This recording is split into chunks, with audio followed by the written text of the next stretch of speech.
Assalamualaikum warahmatullahi wabarakatuh. Halo sahabat semua, para penikmat kisah-kisah misteri dan cerita tentang makhluk astral yang tak kasat mata. Dimanapun sahabat semua berada, semoga selalu dalam keadaan sehat dan tidak kekurangan suatu apapun. Jumpa lagi bersama saya Untung Prasetyo dalam channel Hanya Cerita Misteri. Kembali menemani waktu santai sahabat semua, saya akan melanjutkan kisah dari Satrio Wicaksono yang pada episode sebelumnya telah berhasil membebaskan Romi dan Rita dari ancaman Mirna serta membawa arwah Pak Haryo kembali ke alamnya dengan tenang. Akan tetapi permasalahan baru pun muncul, dan hal itu membuatnya menjadi buruan para dukun sakti. Nah, sebelum kita masuk ke ceritanya, jangan lupa dukung terus channel Hanya Cerita Misteri dengan menekan tombol subscribe-nya serta tombol like-nya. Dan jangan lupa nyalakan lonceng notifikasinya agar sahabat semua para penikmat kisah-kisah misteri tidak ketinggalan konten-konten menarik lainnya. Oke, bagaimana petualangan Satrio selanjutnya? Langsung saja kita simak ceritanya. Kabar kematian Mirna yang tiba-tiba itu tentunya membuat keluarga besarnya serta para kerabat dan juga koleganya bertanya-tanya. Sosok perempuan yang diketahui memiliki nama besar di sebuah perkumpulan itu ditemukan meninggal di sebuah ruangan yang ada di rumahnya. Keluarga yang pertama kali menemukan jasadnya mengatakan bahwa tubuh Mirna tergeletak di lantai dengan mata terbuka serta ekspresi wajahnya yang menyiratkan sebuah ketakutan yang luar biasa.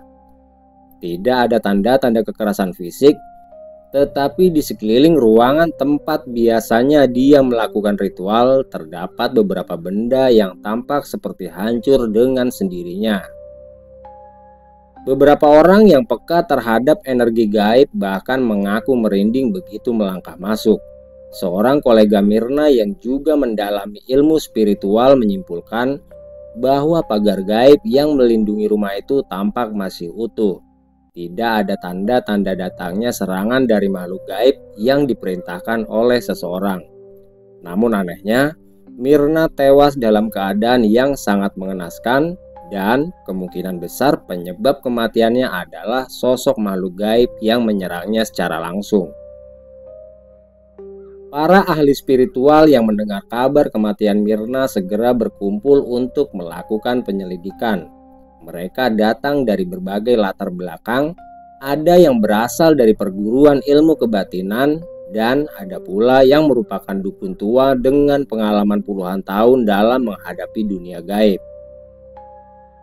Saat memasuki rumah Mirna, mereka merasakan hawa yang berat masih menyelimuti tempat itu.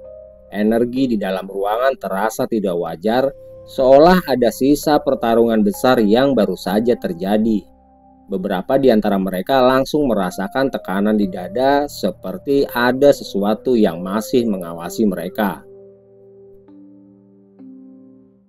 Di tengah ruangan yang dulunya menjadi tempat ritual Mirna, mereka menemukan banyak kejanggalan. Selain pagar gaib yang masih utuh, beberapa jimat dan benda pusaka terlihat berserakan di lantai, bahkan cermin besar di salah satu sudut ruangan terlihat pecah, tapi anehnya pecahan kacanya tidak berserakan ke lantai. Salah seorang ahli spiritual yang lebih sensitif mencoba merasakan jejak energi yang tersisa. Dia menutup matanya dan merasakan denyutan halus yang tersisa di udara. Perlahan, gambaran samar muncul dalam pikirannya, yaitu sosok mengerikan yang samar terlihat dan sepertinya orang itu tahu siapa sosok makhluk gaib tersebut. Di antara kita berempat ini sama-sama tahu jika Mirna memiliki makhluk gaib yang menjadi perewangannya. Bukan begitu, Barong? Tanya lelaki paruh baya yang seluruh rambutnya telah memutih. Benar, Ki. Apa yang Kitarno katakan itu memang tepat. Tapi Apakah sampean memiliki petunjuk lain selain ada orang dengan kesaktian tinggi yang menyerang Myrna tanpa merusak pagar gaib yang selalu diperbaruinya dengan tumbal darah bajang itu, Ki? Tanya lelaki bertubuh tinggi besar yang tadi disapa dengan nama Barong itu. Iya, Ki. Aku setuju dengan apa yang dikatakan Mas Barong. Aku sendiri juga pernah melihat makhluk perewangan milik Myrna itu. Dan salah satunya, mereka memiliki kesaktian tinggi dengan energi hitam yang besar. Makhluk itu memiliki wajah seperti topeng leak, ujar lelaki bertubuh kurus dengan rambut panjang yang dikepang itu. Tepat sekali, Harto. Apa yang kau katakan itu semuanya benar. Tapi, apakah kau tidak merasakan energi dari makhluk perewangan milik Myrna yang berwujud seperti topeng leak itu? Tanya Kitarno dengan wajahnya yang terlihat tegang. Jangan-jangan yang sampean maksud adalah kematian Myrna disebabkan oleh serangan dari makhluk perewangannya sendiri, Ki? Tanya seorang pria lain yang terlihat lebih muda. Memang itu yang aku pikirkan, balas Kitarno yang membuat keempat orang lainnya terkejut. Saat ini makhluk gaib itu masih berada di sini. Dia tidak dapat keluar dari rumah ini karena terjebak oleh pagar pelindung gaib yang dibuat oleh Myrna. Aku tidak menyangka jika kesaktian Myrna dapat meningkat dengan sangat cepat. Hal itu terbukti walau dia telah tewas, tapi pagar gaib yang dia buat masih kokoh melindungi tempat tinggalnya. Imbuh Kitarno menjelaskan. Jadi, kita harus dapat menangkap makhluk itu dan menanyakannya langsung, Ki? Tanya Barong dengan wajah yang terlihat mulai dipenuhi amarah. Benar, Barong. Malam nanti kita akan melakukan ritual Pancasasadra, balas Kitarno dengan tenang. Lalu, siapa yang akan menggantikan Myrna, Ki? Tanya Harjo penasaran. Sesepuh kita, Raden Cokro Subeno, yang akan menggantikan Myrna. Dia bersedia untuk ikut membantu kita mencari dalang di balik kematian Myrna, balas Kitarno yang membuat Harjo, Barong, dan Abah Jaya serta salah satu pemuda lainnya terkejut mendengarnya. Semua orang yang tergabung dalam perkumpulan ahli spiritual tahu siapakah sosok yang disebut dengan nama Raden Cokro Subeno. Dia memang bukan ketua dari perkumpulan itu, namun sebagai sesepuh dia memiliki kesaktian tinggi dan sangat disegani oleh para ahli spiritual lainnya. Apa tidak ada lagi orang yang bisa menggantikan posisi Myrna, Ki? Apa tidak terlalu berlebihan jika dalam menelusuri kematian Myrna kita harus meminta bantuan dari Raden Cokro Subeno? Tanya Barong yang sangat mengenal sosok Raden Cokro Subeno. Bukan aku yang memintanya, tapi beliau sendirilah yang mengusulkan untuk melakukan ritual Pancasasadra. Sepertinya Raden Cokro memiliki pengetahuan lain yang tidak ketahui, Barong, balas Kitarno menjelaskan.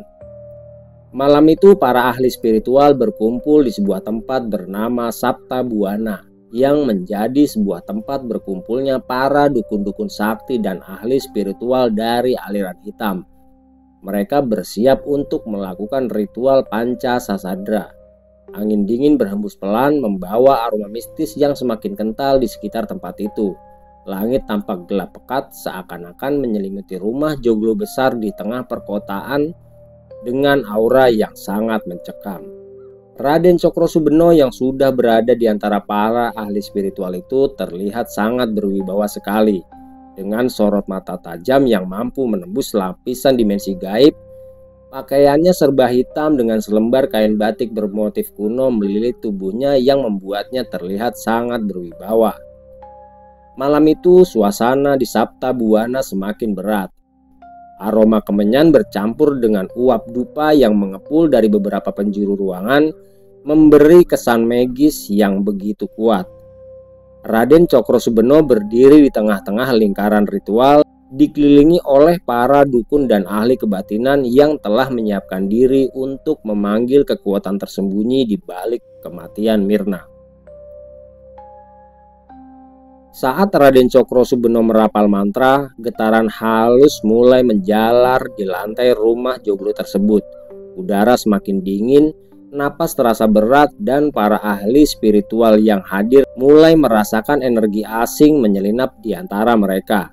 Tubuh-tubuh mereka terasa seakan ditarik oleh kekuatan yang tidak kasat mata, yang mengisyaratkan bahwa sesuatu telah terbuka, yaitu pintu menuju dimensi gaib telah terbuka lebih lebar dari sebelumnya.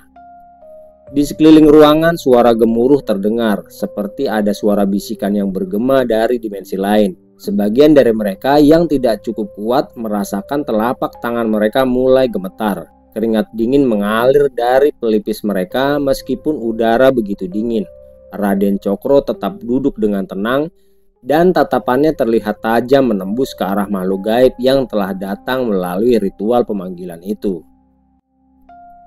Kala Jantra, kau tidak perlu melakukan perlawanan, karena kau tidak mungkin dapat mengalahkan kami, ujar Raden Cokrosubeno dengan suara tegas.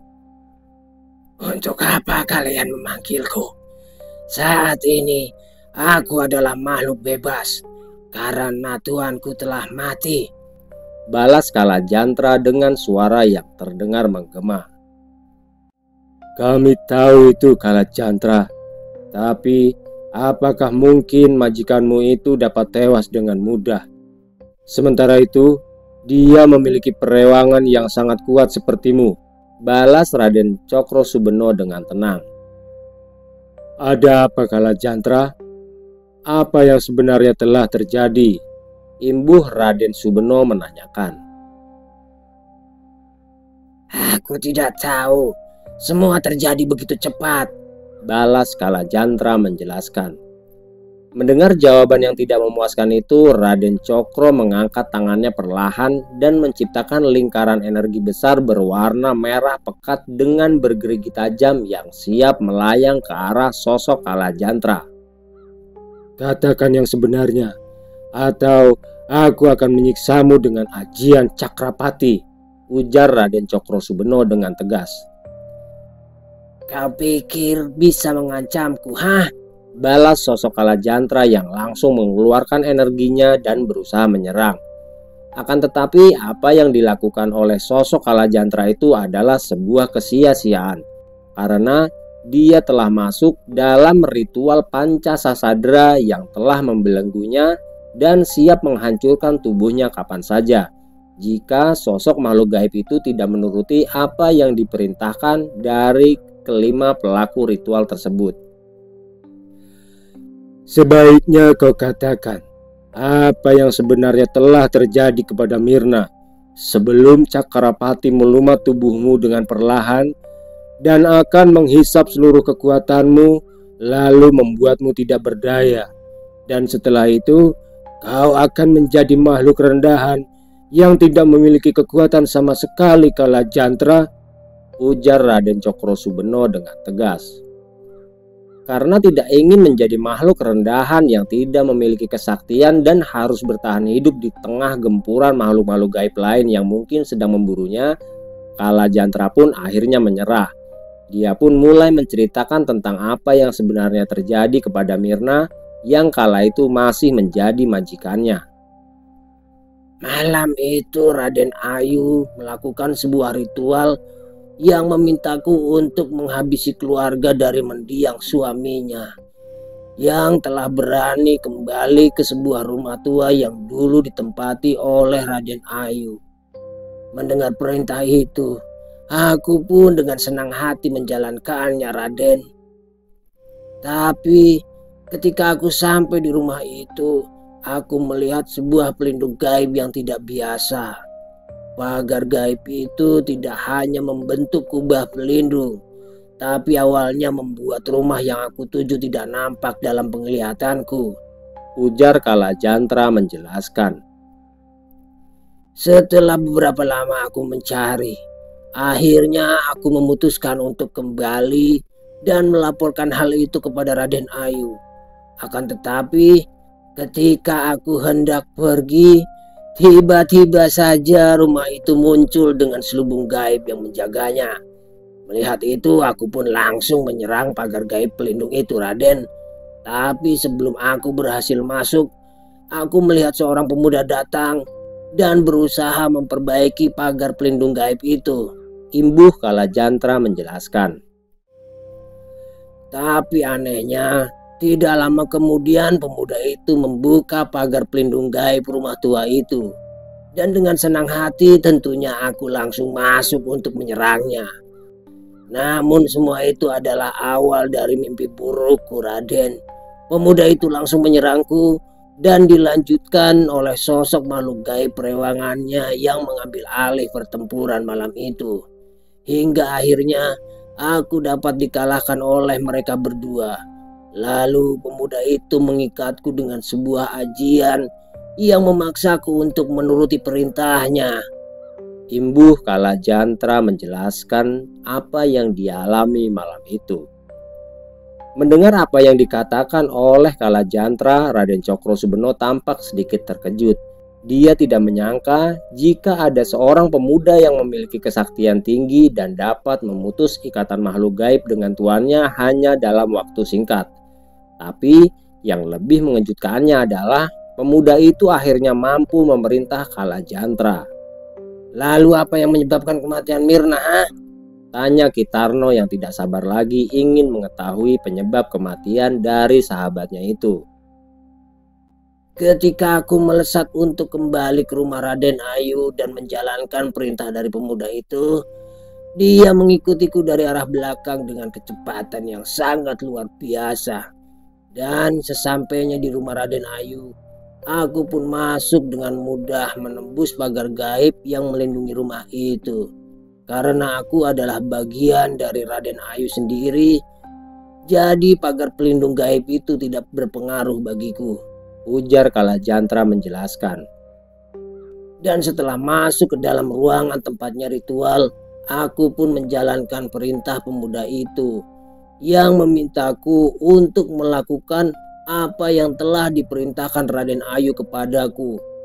Dan karena perintahnya adalah menghabisi keluarga dari mendiang suaminya, maka aku pun menjalankan perintah pemuda itu dengan menghabisi Raden Ayu. Imbuh Kalajantra yang membuat Raden Cokrosubeno, Kitarno, Barong, Harjo, dan Abah Jaya terkejut mendengarnya. Berada dalam lingkaran ritual yang semakin dipenuhi aura magis, semua yang hadir di Sabta Buana terdiam. Kata-kata Kalajantra barusan menggetarkan hati mereka, menyadarkan bahwa ada kekuatan besar yang sedang bermain di balik kematian Mirna. Raden Cokrosubeno tetap duduk dengan tenang, tetapi matanya menyiratkan sesuatu yang lebih dalam, seperti sebuah pemahaman bahwa apa yang mereka hadapi jauh lebih besar daripada apa yang mereka pikirkan sebelumnya. Angin bertiup kencang di sekitar rumah Joglo membuat beberapa lilin yang menerangi ruangan seketika meredup, seolah merespon kebenaran yang baru saja terungkap. Para dukun yang hadir mulai merasakan tekanan yang semakin berat di dada mereka. Rasa dingin yang menyusup ke tulang bukan hanya berasal dari suhu udara malam itu, akan tetapi berasal dari ketakutan yang perlahan merayap dalam benak mereka. Meskipun terperangkap dalam lingkaran ritual, tapi Kalajantra perlahan-lahan mengendurkan energinya. Wujudnya yang semula tampak penuh amarah, kini berangsur melemah, menyiratkan bahwa peristiwa yang dialaminya telah meninggalkan jejak penyesalan yang mendalam.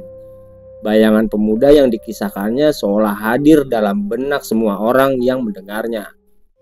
Para ahli spiritual mulai menyadari bahwa mereka bukan hanya berhadapan dengan sekedar kasus pembunuhan gaib, tetapi dengan kekuatan baru yang mungkin lebih berbahaya dari yang mereka bayangkan. Raden Cokrosubeno memejamkan mata sejenak, menarik nafas dalam-dalam. Dia menyadari bahwa keberadaan pemuda itu bukan sekedar ancaman, tetapi juga menjadi sebuah pertanda akan ada perubahan besar dalam keseimbangan dunia spiritual. Setelah mendengar penjelasan dari sosok Kalajantra, Raden Cokrosubeno pun lalu mengangkat tangannya perlahan dan mengunci kembali kekuatan yang telah mereka panggil itu. Tidak lama berselang, sosok Kalajantra mulai menggeram karena merasakan sebuah energi yang berasal dari Raden Cokrosubeno yang mulai menyerangnya. "Apa kau masih dalam ikatan pemuda itu, Kalajantra?" tanya Raden Cokrosubeno dengan wajahnya yang mulai terlihat dipenuhi oleh amarah. "Tidak, Raden.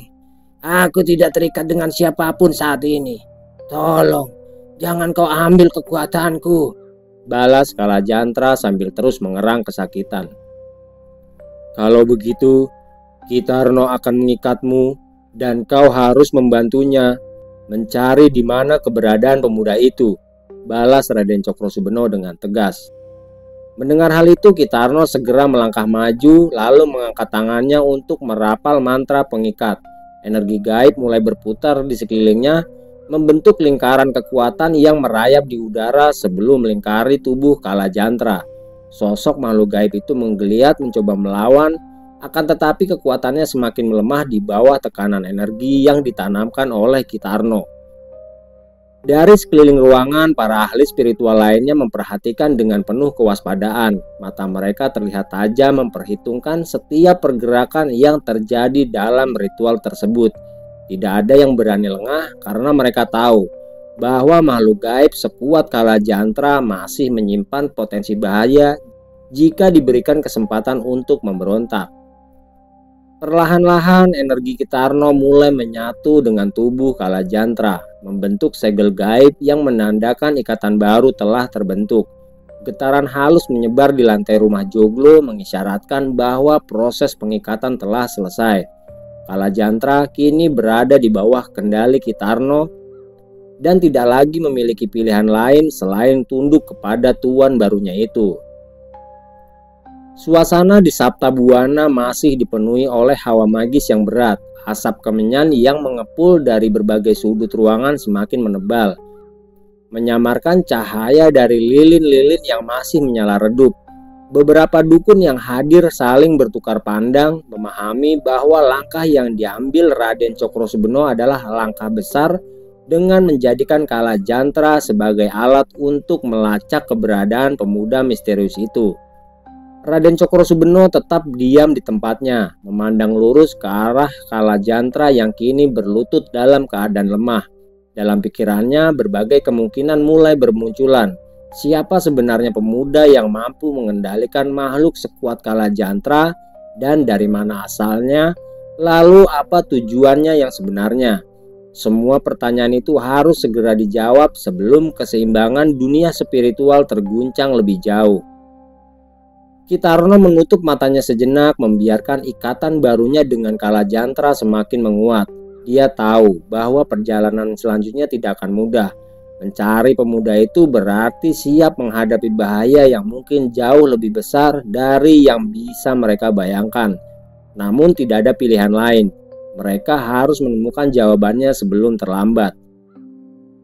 Setelah menundukkan sosok Kalajantra dan mengikatnya kepada sosok Kitarno, Raden Subeno pun menyudahi ritual Panca Sasadra dan menutupnya dengan hati-hati agar tidak meninggalkan celah bagi kekuatan lain untuk masuk ke dalam dunia mereka. Para dukun lainnya mengikuti dengan penuh kewaspadaan, merapalkan mantra-mantra terakhir untuk memastikan bahwa semua yang terjadi malam itu tidak akan meninggalkan jejak yang bisa dimanfaatkan oleh makhluk gaib ataupun kekuatan lain. Saat lingkaran energi mulai menghilang, tubuh Kalajantra bergetar hebat sebelum akhirnya menghilang dalam kabut tipis yang terserap ke dalam dimensi gaib. Para ahli spiritual yang hadir menatap satu sama lain, mencoba mencerna apa yang baru saja mereka dengar. Kematian Mirna bukan hanya hasil dari pertarungan biasa, tetapi sebuah bagian dari rencana yang lebih besar, yaitu rencana yang melibatkan seseorang dengan kekuatan yang luar biasa. Langit malam di atas Saptabuana tampak semakin gelap, seolah menyelimuti mereka dengan rahasia yang masih belum terungkap. Di kejauhan, suara lolongan anjing terdengar melengking, memberi pertanda bahwa dunia gaib belum selesai dengan mereka. Apa yang menanti di depan masih menjadi misteri, tetapi satu hal yang pasti, perburuan baru saja dimulai.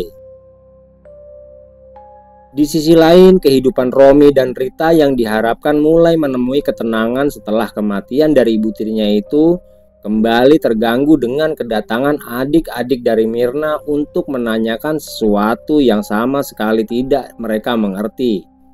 Kedatangan adik-adik Mirna ke rumah Romi dan Rita membawa atmosfer yang sangat menegangkan. Mereka datang dengan wajah penuh amarah dan kecurigaan, seolah-olah sudah memiliki kesimpulan sendiri tentang kematian kakak mereka itu. Dengan nada yang penuh tuntutan, adik-adik Mirna mulai mengajukan pertanyaan-pertanyaan yang membingungkan bagi Romi dan Rita. Mereka menuduh bahwa kematian Mirna tidak wajar dan mereka meyakini bahwa Romi serta Rita memiliki keterlibatan dalam hal itu. Sekarang katakan yang sejujurnya. Apakah kalian menyewa seorang dukun sakti untuk membunuh Kak Mirna? Ujar pria bertubuh besar dengan sorot mata tajam yang terus memandang ke arah Romi. Maksud kamu apa sih, Her? Saya nggak ngerti. Kamu datang ke rumah kami dengan arogan lalu marah-marah tanpa sebab yang jelas. Balas Romi dengan ekspresi wajah yang terlihat tenang. Kak Mirna itu bukan orang sembarangan, Rom. Gak mungkin dia mati begitu saja tanpa sebab. Apa kalian tahu sesuatu tentang semua ini? Tanya pria itu lagi. Oh, pantas saja. Dulu ayahku sangat tergila-gila pada Mirna. Ternyata dia bukan orang sembarangan ya. Apa dia seorang dukun atau ahli sihir? Balas Romi yang sontak membuat pria bertubuh tambun itu marah dan menggebrak meja di depannya. Jangan sembarangan bicara kamu, Rom, seru pria tersebut. Aku sudah tahu sejak lama, Her. Mirna itu orang sakti yang bisa melakukan sesuatu seperti mengirimi orang yang dia benci dengan guna-guna.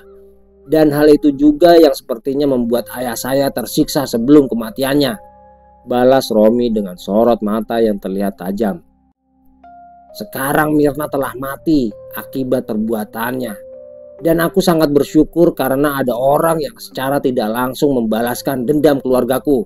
Imbuh Romi sambil mendekatkan wajahnya ke arah pria tersebut. Sekarang lebih baik kamu pergi dari sini sebelum aku menghajarmu. Dan ketahuilah Heru, semua perbuatanmu itu akan ada karma yang menantinya. Dan kini Mirna mati setelah karma itu datang menghampirinya. Ujar Romi dengan nada tegas. Wajah Heru terlihat memerah dengan tinjunya mengepal erat seakan siap melayangkan pukulan. Namun sorot mata Romi yang penuh ketegasan membuatnya menahan diri. Dia menatap sekeliling dan menyadari bahwa suasana rumah itu kini penuh dengan hawa yang berbeda. Seperti ada sesuatu yang tidak bisa dijelaskan dengan logika. Angin berembus pelan namun terasa menusuk hingga ke tulang. Cahaya lampu di ruang tamu seketika berkedip menciptakan bayangan yang bergerak-gerak di dinding. Sejenak Heru merasa bulu kuduknya meremang. Tanpa mengatakan apa-apa lagi, dia berbalik dan melangkah keluar dengan gerakan kaku. Adik-adik Mirna yang lain mengikutinya dari belakang sambil sesekali melirik ke arah Romi dan Rita dengan tatapan penuh kebencian dan kecurigaan. Saat menutup pintu rumah, Rita menghela nafas panjang. Sejak kematian Mirna, tekanan demi tekanan terus menghampiri mereka. Namun bukan hanya dari manusia, tapi ada sesuatu yang lebih gelap yang kini terasa mulai mengintai mereka. Malam itu, suasana rumah semakin terasa mencekam. Udara menjadi lebih dingin dari biasanya, meskipun tidak ada hujan atau angin kencang di luar. Dari arah dapur mulai terdengar suara-suara benda jatuh, seolah ada sesuatu yang bergerak dengan sendirinya. Di dalam kamar, Romi duduk termenung di tepi tempat tidurnya. Dia merasakan firasat yang buruk, seakan-akan konflik dengan Mirna hanyalah awal dari sesuatu yang lebih besar. Sementara itu, Rita yang berada di dalam kamarnya sendiri merasa gelisah. Dia mencoba memejamkan mata, tetapi bayangan wajah Mirna tiba-tiba muncul dalam pikirannya. Keesokan harinya tanpa pikir panjang, Romi pun langsung mencari keberadaan Satrio. Berbekal alamat yang diberikan oleh Satrio saat itu, Romi pun berpamitan kepada istrinya dan juga Rita adiknya. Pagi itu, di tengah kemacetan kota Jakarta, Romi terus berharap jika dirinya dapat segera bertemu dengan Satrio dan menceritakan apa yang sedang mereka alami saat itu. Setelah beberapa lama mengendarai sepeda motornya, Romi pun sampai di sebuah pemukiman padat penduduk di bilangan Jakarta Selatan. Dan Romi pun mulai menanyakan rumah Satrio berdasarkan secari kertas bertuliskan alamat yang dibawanya. Romi melajukan sepeda motornya perlahan di gang sempit yang dipenuhi rumah-rumah berdempetan. Suara kendaraan dari jalan utama masih terdengar sayup-sayup bercampur dengan suara anak-anak yang sedang bermain di sekitar. Dia menatap kertas alamat di tangannya untuk memastikan dirinya tidak salah arah.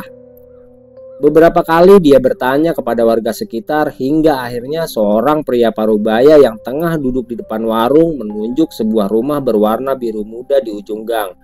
Romi mengangguk sebagai tanda terima kasih lalu melangkah maju menuju rumah tersebut.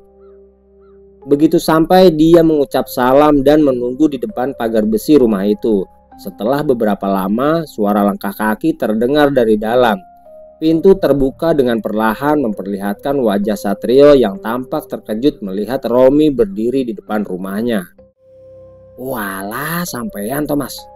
Mari masuk, masuk. Saya ndak nyangka loh kalau sampean akhirnya datang juga ke rumah saya. Sapa Satrio dengan ramah. Iya yo, maaf. Saya datang pagi-pagi sekali karena saya mulai merasa takut dengan kedatangan dari keluarga Mirna yang terus menanyakan penyebab kematian Mirna yo. Balas Romi dengan wajah yang terlihat tegang. Satrio mengangguk pelan lalu membukakan pagar besi agar Romi bisa masuk. Rumah itu terlihat sederhana dengan halaman kecil yang ditumbuhi beberapa tanaman dalam pot. Romi melangkah masuk mengikuti Satrio yang mengajaknya duduk di ruang tamu. Di dalam rumah suasananya terasa sangat tenang. Sebuah kipas angin tua berputar perlahan di sudut dinding ruangan, memberikan sedikit kesejukan di pagi yang mulai terasa panas. Satrio mengambil 2 gelas air putih dari dapur dan meletakkannya di meja kecil di antara mereka. Romi duduk dengan gelisah, sesekali tangannya mengusap wajahnya sendiri. Pikirannya masih dipenuhi kekhawatiran tentang tuduhan yang dilontarkan oleh keluarga Mirna kepada dirinya dan juga Rita. Dia merasa harus segera menemukan jawaban sebelum keadaan semakin memburuk. Satrio memperhatikannya dengan tatapan penuh pemahaman. Dia tahu Romi sedang berada dalam tekanan besar. Dengan tenang, dia duduk bersandar menunggu Romi mengumpulkan keberaniannya untuk melanjutkan pembicaraan. Sepertinya kematian Mirna akan mendatangkan permasalahan baru yang lebih besar yo, ujar Romi dengan wajah yang terlihat lelah. Satrio mendengarkan dengan seksama dan memperhatikan setiap gerakan Romi yang terlihat semakin gelisah. Dalam diam, dia kembali memikirkan apa yang telah dilakukannya malam itu. Satrio yang sadar jika kematian Mirna adalah sebuah kesalahan yang telah dilakukannya karena meminta sosok makhluk gaib bernama Kalajantra itu untuk melakukan apa yang telah diperintahkan oleh Mirna. Satrio menghela nafas panjang, membiarkan pikirannya berkelana ke dalam perasaan bersalah yang semakin menyesakan dada. Dia tidak menyangka permintaan sederhananya itu kepada sosok Kalajantra akan berujung pada kematian Mirna. Semua terasa begitu cepat dan tidak terduga, hingga kini kenyataan menamparnya dengan keras. Permasalahan baru telah muncul dan bukan hanya mengancam dirinya sendiri, akan tetapi mengancam keselamatan Romi dan juga Rita. Di hadapannya Romi masih duduk dengan wajah lelah, matanya kosong menatap lantai. Kegelisahan yang terpancar dari tubuhnya membuat Satrio semakin menyadari betapa dalamnya jurang yang telah mereka masuki. Dia mencoba mencari jalan keluar di dalam benaknya, akan tetapi setiap skenario yang dia pikirkan selalu berujung pada bahaya yang lebih besar. Maafkan saya ya mas, saya tidak pernah menyangka loh jika akan seperti ini jadinya. Karena Saya pikir Mirna hanya meminta sosok makhluk gaib peliharaannya itu untuk membuat sakit keluarga Mas Romi dan juga Mbak Rita. Tapi ternyata dia memerintahkan perewangannya untuk menghabisi keluarga Mas Romi. Ujar Satrio dengan wajah yang dipenuhi penyesalan, namun dia sangat ingin Romi mengerti jika Satrio tidak pernah berencana untuk menghabisi Mirna. Yang aku khawatirkan keluarganya serta orang-orang terdekatnya akan memburumu, Yo. Mereka pasti akan membalas kematian Mirna. Balas Romi dengan wajah yang terlihat semakin tegang. Mendengar hal itu, Satrio pun terpikirkan akan sesuatu. Jika memang benar dirinya yang sedang dicari, maka kemungkinan besar keluarga Romi akan aman untuk sementara waktu. Dan Satrio pun mulai memikirkan sebuah permasalahan baru yang kini berhubungan langsung dengan makhluk gaib serta alam dimensi lain. Ya, kalau benar mereka akan mencariku, maka untuk melindungi Mas Romi dan Barita, aku akan menemui mereka, Mas. Tapi bukan secara langsung, melainkan melalui jalur kebatinan, Mas. Ucap Satrio dengan penuh percaya diri dan berharap agar Romi mendapatkan sedikit ketenangan dalam hidupnya. Sepertinya hal itu terlalu berbahaya, Yo.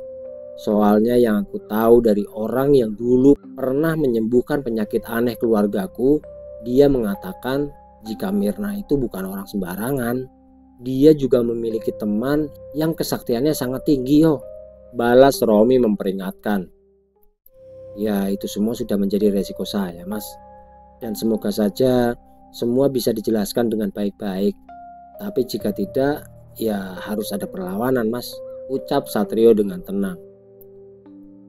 Oh iya, Mas. Mungkin nanti malam aku akan ke rumah sampean. Kalau Mas Romi mengizinkan, aku akan melakukan perjalanan batin melalui rumah Mas itu. Imbuh Satrio yang langsung dibalas dengan anggukan kepala oleh Romi. Setelah Romi berpamitan pulang, Satrio pun bersiap untuk melakukan hal yang tidak pernah terpikirkan oleh dirinya sebelumnya. Dia menyiapkan beberapa lembar pakaian ganti dan memasukkan ke dalam tas ransel lalu menunggu ibu dan adik bungsunya pulang. Setelah menjelaskan jika kepergiannya untuk mengantar temannya ke kota Bandung, Satrio pun berpamitan kepada ibunya. Bu Arum yang tidak merasa curiga pun hanya mengangguk setuju sambil memberikan beberapa lembar uang 50 ribuan untuk bekal perjalanannya. Dan setelah hari menjelang sore, Satrio pun pergi dari rumahnya dengan sepeda motor tua kesayangannya. Sesampainya dia di rumah tua yang kini ditempati oleh keluarga Romi dan juga Rita, Satrio pun langsung mengutarakan apa yang sedang dia rencanakan. Untuk menghindari datangnya tekanan dari berbagai pihak, terutama pihak keluarga Mirna, maka Satrio memutuskan untuk mendatangi mereka. Dan setelah semuanya setuju, Satrio pun memasuki salah satu kamar untuk menggunakan ajian ilmu bedah sukmo dan meninggalkan tubuhnya di dalam kamar itu untuk beberapa waktu. Tapi sebelum menggunakan ilmu ajian bedah sukmo, Satrio terlebih dahulu melindungi dirinya dengan ajian sirep awening, lalu memanggil sosok Wirya Sagara untuk menemani perjalanan sukmanya. Akhirnya apa yang aku katakan beberapa waktu lalu terjadi juga. Dan sekarang kau harus mempertanggungjawabkan itu semua, Satrio, ujar Wirya Sagara setelah kemunculannya. Benar, Ki. Aku tidak ingin keluarga Mas Romi dan Barita kembali mendapatkan masalah. Jadi mau tidak mau aku harus melakukan ini, Ki. Baiklah Satrio, kita harus lebih berhati-hati lagi. Karena sepertinya yang akan kita hadapi bukanlah orang-orang sembarangan, ucap Wirya Sagara yang langsung disambut anggukan kepala dari Satrio. Setelah semuanya siap, Satrio yang kini telah menggunakan ilmu ajian bedah sukmo langsung melesat pergi menuju ke rumah Mirna bersama Wirya Sagara. Dan sesampainya mereka berdua di sana, dari kejauhan terlihat tidak ada yang berubah dari rumah megah bergaya klasik yang baru beberapa waktu lalu mereka sambangi. Namun sebelum keduanya melakukan sesuatu, tiba-tiba saja pusaran energi besar menghantam tubuh Satrio dan juga Wirya Sagara.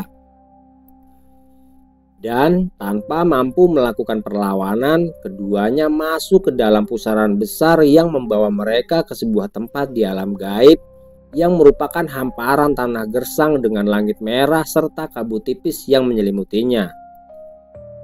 Satrio berdiri dengan tubuh yang terhuyung, matanya menyapu ke sekeliling tempat asing yang kini mereka pijak.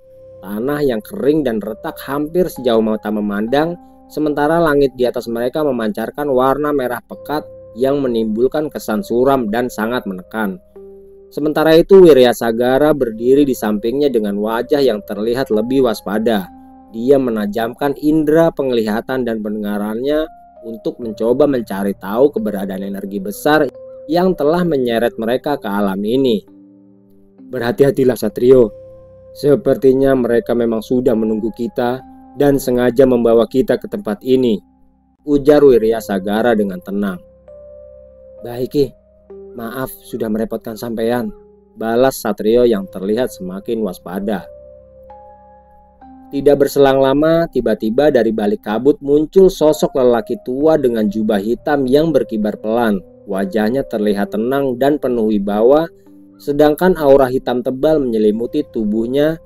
Dan tidak lama berikutnya muncul sosok makhluk gaib yang sudah tidak asing lagi bagi Satrio dan juga Wirya Sagara. Sosok itu terlihat sangat marah kepada mereka berdua dan sorot matanya memancarkan sebuah dendam yang sangat mendalam. Apakah benar mereka yang telah menaklukkanmu dan memintamu untuk menghabisi Mirna? Tanya sosok lelaki tua dengan jubah hitam yang ternyata adalah sosok Kitarno. Benar Ki, anak itu yang memerintahku, sedang makhluk perewangannya itu yang membantunya, balas sosok makhluk gaib yang tidak lain adalah sosok Kalajantra. Aku tidak menyangka jika ada anak kemarin sore yang mampu menundukkanmu Kalajantra, setelah itu mengalahkan sahabatku Mirna dan menghabisinya dengan mudah, ujar Kitarno dengan wajah yang terlihat dipenuhi dengan amarah. Kami tidak pernah mengganggumu. Jika boleh tahu, ada urusan apa kau dengan Mirna sehingga kau meminta makhluk perewangannya untuk menghabisinya, anak muda? Tanya sosok Kitarno dengan wajah yang dipenuhi dengan amarah dan sorot mata tajam yang terus menatap ke arah Satrio. Mirna adalah perempuan keji yang telah membunuh suaminya sendiri untuk menguasai hartanya, Mbah. Dan aku hanya membantu keluarga dari mendiang suami Mirna untuk mendapatkan kembali apa yang seharusnya menjadi milik mereka, balas Satrio dengan tegas. Mulia sekali perbuatanmu itu, anak muda. Tapi sayangnya manusia naif sepertimu tidak akan hidup lama di dunia ini. Dan sungguh disayangkan, padahal kau memiliki ilmu kesaktian yang sangat tinggi, anak muda, balas Kitarno dengan senyum yang seolah mengejek Satrio.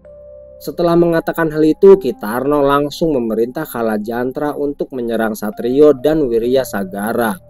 Dan tanpa menunggu perintah Satrio, Wirya Sagara pun langsung melesat ke arah Kalajantra dan langsung menyambutnya dengan ajian Tirta Braja yang menghujam sosok Kalajantra. Sementara itu, Satrio yang terlihat terus waspada mulai mendapatkan serangan jarak jauh namun sangat berbahaya bagi dirinya. Serangan-serangan jarak jauh itu melesat bagai gelombang yang menggulung namun terdengar sangat senyap tanpa ada sedikit pun suara. Satrio mengerahkan ajian Sirep Pawening untuk menetralisir serangan gelombang yang mengancamnya. Dia bisa merasakan energi yang meluncur ke arahnya bagaikan pusaran angin tajam yang mematikan. Dengan sigap, dia menghindar ke arah samping, namun gelombang serangan itu tetap mengejarnya seakan memiliki kesadarannya sendiri. Di sisi lain, Wirya Sagara dan Kalajantra telah terlibat dalam pertarungan sengit. Ajian Tirta Braja yang dilepaskan Wirya Sagara berhasil menembus tubuh Kalajantra. Namun makhluk gaib itu hanya sedikit terhuyung sebelum kembali menerjang dengan kecepatan yang luar biasa. Cakarnya yang hitam berkilat membelah udara menyisakan jejak energi gelap yang bergetar di sekelilingnya. Wiryasagara melompat ke belakang lalu menyatukan kedua telapak tangannya hingga menciptakan perisai energi untuk menahan serangan dari Kalajantra. Sedangkan Satrio terus bergerak membaca pola serangan gelombang yang memburunya. Dia mengatur nafasnya lalu dengan cepat menghentakkan telapak tangannya ke tanah hingga seketika energinya membuat bumi tempatnya berada bergetar dan menciptakan energi pelindung yang tidak kasat mata yang mampu membelokkan serangan lawannya. Gelombang energi yang semula mengarah kepadanya kini terpental ke arah samping dan menghantam tanah yang menciptakan lubang besar dan mengumpulkan debu merah pekat. Namun serangan itu belum berakhir. Kitarno mengangkat kedua tangannya tinggi-tinggi dan seketika angin di sekitar berubah menjadi badai yang sangat ganas. Dari dalam pusaran debu, bayangan-bayangan muncul membentuk sosok-sosok makhluk gaib bertubuh kurus dengan mata kosong yang merah menyala. Mereka bergerak dengan cepat, lalu melesat ke arah Satrio dengan tangan terulur, mencoba meraih dan melemahkan energinya. Satrio tidak punya pilihan lain. Dia kembali merapal ajian sihir Pawening dan berharap ajian itu dapat melindunginya. Dan benar saja, ketika ajian itu mulai bekerja, tubuhnya tiba-tiba saja menghilang dari pandangan lawannya. Sementara itu, Satrio yang tidak terlihat langsung melesat menjauh dari serangan Kitarno. Mendapati lawannya tertegun dengan ajian yang dimilikinya itu, Satrio pun segera melakukan serangan balik. Sambil melompat dan berputar di udara, dia melesakkan ajian guntur wulung dengan kekuatan penuh. Dan benar saja, siasat yang dilakukannya itu berhasil. Tanpa disadari oleh Kitarno, Satrio mampu melesakkan ajian guntur wulung yang menyambar tubuh Kitarno dengan hebat. Tubuh lelaki berjubah hitam itu tersentak hebat saat ajian guntur wulung menghantamnya. Kilatan petir berwarna ungu kebiruan menyelimuti tubuhnya, memaksa makhluk gaib di sekelilingnya untuk mundur. Ledakan energi yang tercipta membuat tanah di sekitarnya retak dan bergemuruh, menyebarkan kepulan debu ke udara. Namun, meskipun telah terkena serangan langsung, Kitarno tetap berdiri. Asap hitam mengepul dari tubuhnya yang mulai bergetar, seolah menahan efek serangan itu. Kedua matanya yang berkilat merah menyala semakin terang, menunjukkan amarah yang semakin membuncah. Satrio tidak membuang waktu. Dengan kecepatan luar biasa, dia melesat mendekat, lalu mengayunkan telapak tangannya yang kini diselimuti energi petir dari ajian guntur wulung. Setiap gerakan tangannya meninggalkan jejak bercahaya di udara, memancarkan hawa yang mampu melumpuhkan energi lawan. Dan tanpa ragu lagi, dia langsung menyerang ke titik vital Kitarno lalu memusatkan kekuatannya untuk menghancurkan pertahanannya. Kitarno yang mengenakan jubah hitam itu mengangkat satu tangan menciptakan perisai energi gelap yang melindungi tubuhnya. Benturan terjadi hingga memicu percikan energi yang berhamburan di udara. Dan hal itu membuat tanah di sekitar mereka terus bergetar, menciptakan retakan yang semakin melebar. Sementara itu, Wiryasagara masih terlibat pertarungan sengit dengan Kalajantra. Makhluk gaib itu semakin liar, tubuhnya bergerak cepat menciptakan tekanan udara yang menghantam ke sekeliling. Wiryasagara melompat ke udara, menghindari serangan bertubi-tubi yang diarahkan kepadanya. Dengan seluruh kekuatannya, dia lalu menghimpun energi dan mengeluarkan ajian Segara Kalacakra dengan kekuatan yang lebih besar. Sinar emas menyebar dari tubuh Wiryasagara menerangi kegelapan yang menyelimuti tempat itu. Kalajantra terlihat meraung dengan keras, tubuhnya mulai melemah terkena pancaran energi murni tersebut. Retakan pun mulai muncul di permukaan tubuh Kalajantra, seolah ada sesuatu dari dalam yang mulai merusaknya.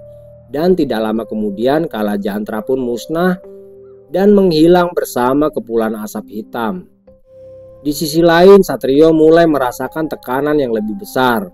Kitarno tiba-tiba merubah taktiknya yang membuat tanah di bawahnya berdenyut dan dari dalamnya muncul tangan-tangan hitam raksasa yang mencoba meraih tubuh Satrio.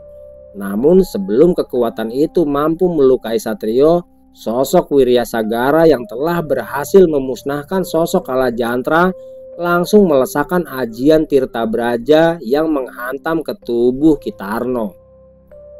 Tubuh Kitarno tersentak hebat saat ajian Tirtabraja menghantamnya. Energi biru keemasan yang dilepaskan Wiryasagara menembus tubuhnya, menciptakan ledakan dahsyat yang mengguncang tanah di sekitarnya. Sosok itu terhuyung ke belakang, tubuhnya mulai memudar seolah kekuatan yang menopangnya mulai menghilang. Setelah Kitarno mulai ambur ke tanah, tiba-tiba saja dari sela-sela kabut yang mengelilingi tempat itu muncul bayangan-bayangan yang terlihat berwujud seperti manusia namun dengan wajah yang samar. Mereka bergerak dengan kecepatan luar biasa mendekati tubuh Kitarno yang hampir tidak berdaya itu. Dan dengan cekatan mereka mengangkat tubuhnya lalu menariknya ke dalam pusaran bayangan yang tiba-tiba muncul di udara. Satrio dan Wiryasagara hanya bisa menyaksikan saat lelaki berjubah hitam itu ditelan oleh kekuatan yang lebih besar, diiringi suara gemuruh yang menandakan kepergiannya. Tanah yang sebelumnya retak mulai menyatu kembali, dan langit yang semula berwarna merah darah perlahan memudar, serta kabut yang menyesakkan perlahan mulai menghilang. Mereka berdua berdiri tegak dengan napas memburu setelah pertempuran yang menguras tenaga. Tidak ada lagi tanda-tanda perlawanan, hanya keheningan yang menyelimuti tempat itu. Meski kemenangan telah diraih, namun keduanya tahu bahwa sosok lelaki berjubah hitam itu yang tidak lain adalah Kitarno belumlah musnah. Karena ada kekuatan lain yang telah menyelamatkannya, dan itu berarti ancaman masih belum sepenuhnya berakhir.